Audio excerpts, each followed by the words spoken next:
I think corporate culture is very important. And, that's probably one of the lessons that I had to learn a long time ago as well. Because I used to be one of those guys that's like, oh, culture, you just come in, because I'm a very self-motivated, get stuff done type person. But there are a lot of people that need that vision, and they need the culture and all that. And so it was one of the best decisions I ever made, is to really put an emphasis on culture. So our saying at Pacific Companies is take a stand.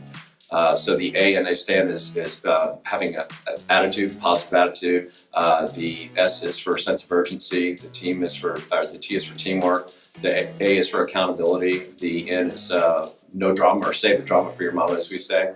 And the D is for driven to win. So we try to find really competitive people. And what we found is by building this culture, we hire around it, we promote around it, and if someone's not in there, we remove people. And so what we found is if you build this culture, people really want to be in there. And we find people every day more and more coming to our brand. And over the last couple of years, we've gotten Modern Healthcare Best Places to Work over the last couple of years, SIA's Best Places to Work, Orange County Register Best Places to Work. So I think it shows that when we put an emphasis on culture, it attracts that A players that we're looking for. So I think it's very important. And I think everybody should put emphasis on it if they really want to grow their business. It was my first one ever, and it taught me a valuable lesson about staffing, because, we're in California, and the thing about California, and I think it's one of our strategic advantages as a staffing firm, is nobody from California is from California.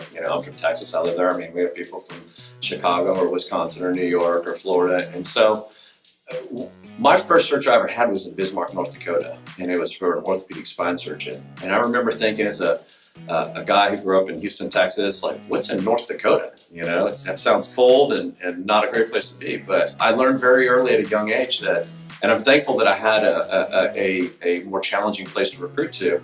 There wasn't even an orthopedic spine surgeon in the state at that time. So it was very challenging. But when I went up there and we did our site evaluation, I found it was a great community.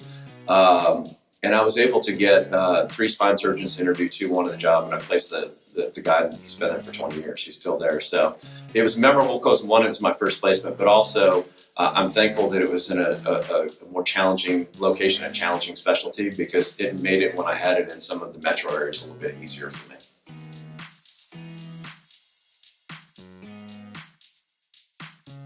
It's one of the things that gets me excited every day. And I talk about this in our interview process all the time, when they ask kind of what the pluses are of our business. And one of them is the satisfaction that we get. For one, we're not only helping people find the best practice opportunity for themselves, but I've had hospital CEOs in rural communities tell me that you've indirectly helped save lives in our community. Because if we didn't have this physician, someone could potentially die.